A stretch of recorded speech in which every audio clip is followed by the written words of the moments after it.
Louis du Pont Duchambon de Vergor was a French military officer who served as a member of the French army during the 7 Years' War. Born in the Charente department of France, as the second son of Louis du Pont Duchambon and Jeanne Mius d'Entremont de Pobomcoup, Vergor began his military career as a cadet and served in various North American locations, mostly in what would later be the maritime provinces of Canada. An injury suffered in 1745 during the siege of Louisbourg resulted in his being returned to France for several years. He returned to Canada in 1747 and reached the rank of captain in 1750. During Father Le Loutre's War, de Vergor was engaged in the Battle of Port La Tour in Nova Scotia. In 1754, Vergor was named as commander of Fort Beauséjour in what would become New Brunswick.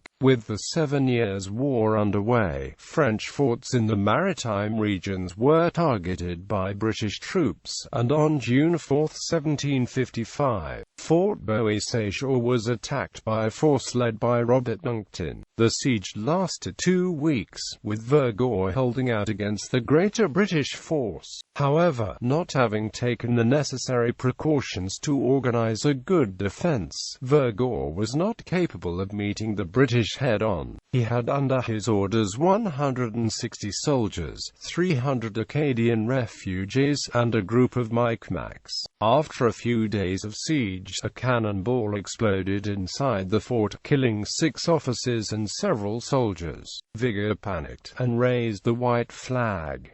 The British gave him favorable conditions, and gave permission to him and his men to go to Louisbourg. The Acadians joined the relatives in northeastern Acadia. Now, Vergor was tried by court-martial at Quebec City in September 1757 and acquitted of charges that the forts were not adequately defended. 2 years later, Vergor was a part of the defensive Quebec under Louis-Joseph de Montcalm during the siege prior to the Battle of the Plains of Abraham. On the night of September 12, 1759, Vergor was in command of a small encampment tasked to guard the upper portion of a road leading from the St. Lawrence River to the plains. His command was the first to contact the British under General James Wolfe. Ironically, the British officer in charge of the initial assault force was again Robert Monckton. The French encampment was caught by surprise, and Vergor was shot and captured. After repatriation to France, Vergor was apparently unable to continue in the military, and apparently died in poverty sometime after 1775.